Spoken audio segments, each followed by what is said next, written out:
আল্লাহর বান্দারা, আজকে এই মিঠা পুকুরের জমিন সাক্ষী দেয় রসুলের আদর্শ কত সুন্দর। এতগুলো মানুষ যদি দুনিয়ার টাকাওয়ালারা জমা করত, গাড়ি দেওয়া লাগতো ফ্রি, ঠিক নেই? আসার পরে ভিআইপি বসার ব্যবস্থা, আপনাদের ফ্রি গাড়ি দিছে। আসার পরে ভিআইপি বসার জায়গা, ওরে অনেকে দাঁড়ায় আছে, বসার বিছানাটাও ভালো না, অনেকে মাটির উপরে বসা, নাস্তা নাই। এতগুলো মানুষ দুনিয়াওয়ালারা জমা করলে কত প্রশাসন লাগতো, এখানে কোনো প্রশাসন নাই, সবাই এখানে চুপচাপ বসা। আমার তো মনে হয় অনেকে দুপুরের খানা পর্যন্ত খেতে পারে নাই, এরপরও সবাই বসা। এটা কেমন করে সম্ভব?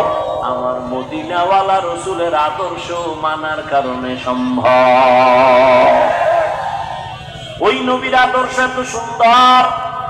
ও আমার যুবক, তুমি স্কুলে পড়ো, কলেজে পড়ো, চাকরি করো, ব্যবসা করো, কোনো বাধা নাই, তবে রসুলের আদর্শের মালা গলায় পড়ো।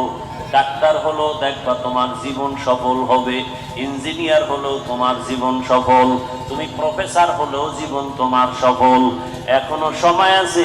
তোমার মতো কত যুবক রাস্তা দিয়ে চলে, দেখলেই কলিজা ঠান্ডা হয়।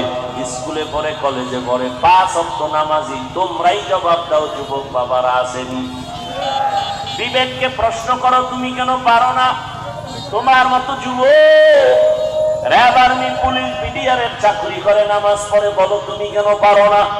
তোমার মতো যুবক রাস্তায় গাড়ি চালায়, নামাজ ছাড়ে না। বিবেকটাকে জিজ্ঞাসা করো, তোমার কপাল কেন খারাপ? কার বদদোয়া লাগছে? তুমি পারো না কেন? তোমার মতো যুবক ডাক্তার, প্রফেসর, ইঞ্জিনিয়ার, উকিল, ব্যারিস্টার, অভাব নাই, 5 ওয়াক্ত নামাজি, তুমি কেন না? এখনো সময় আছে, তওবা করে নাও। ডাক্তার হলো তুমি আদর্শবান হও। পৃথিবীতে রসুলের আদর্শ থেকে দামি আদর্শ নাই।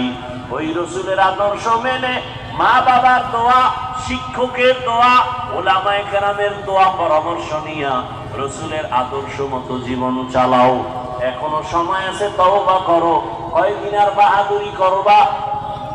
এমন কোন দিন নেই যুবকের মরণের খবর নাই। পানির নিচে যুবকের লাশ, গাড়ির নিচে যুবকের লাশ, ঘুমের বিছানায় যুবকের লাশ। আগামীকাল তুমি যদি মরে যাও, কয়দিন বাহাদুরি করবা?